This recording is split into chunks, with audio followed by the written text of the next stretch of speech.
living room, she appeared lifeless. She was trapped in her body, not able to move or raise a limb. She couldn't see, as well, but heard Dave, as he spoke in a low, but an emotional tone. Dave squatted above her and placed her on her back. He sprinkled cold water on her face.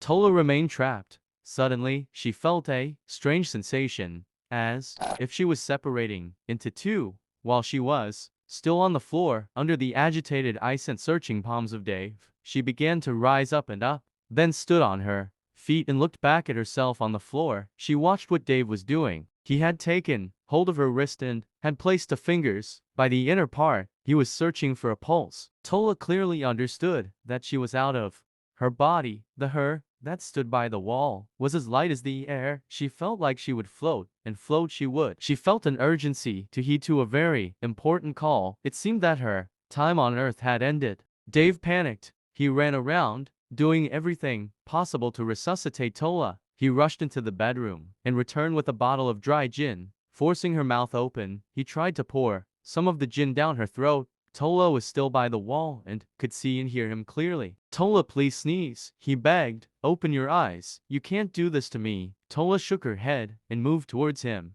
She raised an arm to touch him. He seemed not to feel her touch. She called his name. He didn't hear her. She shook her head and turned away and floated away.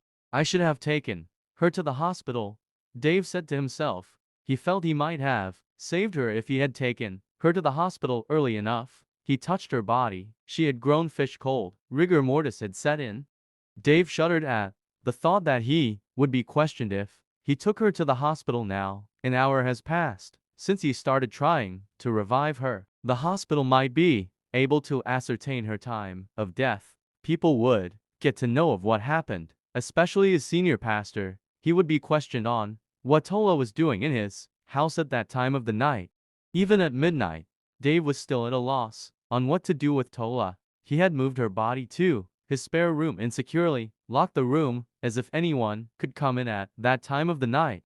Though he was alone, he felt exposed. The plan forming in his mind wasn't good, but that is what he would do. He would have to cover up. Without giving his plan a second thought, Dave rushed into the room he kept Tola and began to work.